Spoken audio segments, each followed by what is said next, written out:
No momento que o vírus de Zika vira popular e que o mundo inteiro está botando mão na cabeça, mesura aqui na Aruba começa com ação de respeito contra essa angura Aedes aegypti.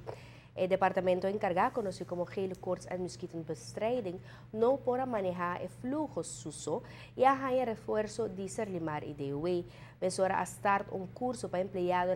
de dois departamentos aqui, mas aqui com a mestra busca como para chegar na criadeiro, como para eliminar e como para evitar essa aqui não. Tudo isso aqui tem um esforço para eliminar todo criadeiro e informar dono de caso de situação aqui para não por algo para prevenir.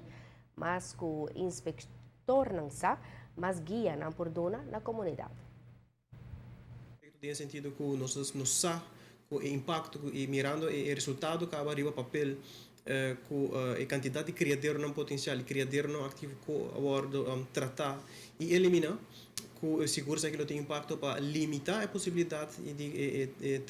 transmissão de dengue, chikungunya e zika na quantidade não houve alta no nosso isla. Nós temos impacto seguro, nós também reparar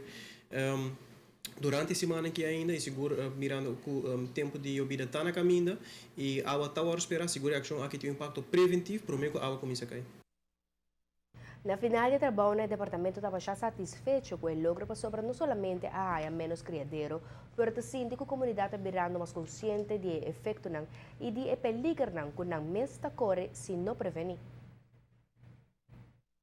Lugar total 8 semanas, 10 semanas aqui de 9 semanas de ação e de 9 semanas nós decidimos voltar a visitar a casa na onde nós reparar com mereção de 2 visitas,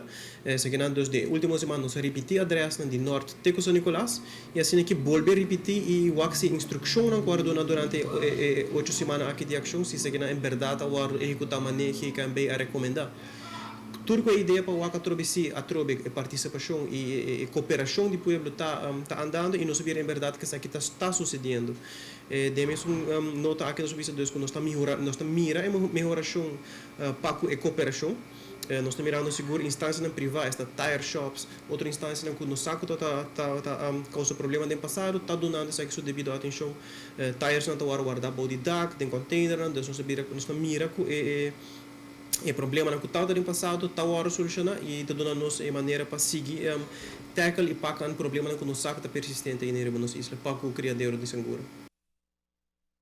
A intenção está para queda de contato estreito com o grupo aqui de trabalhadores de Serlimar e DUE para se apresentar outro caso similar, quando por uma apelação na não para ajuda GKMB.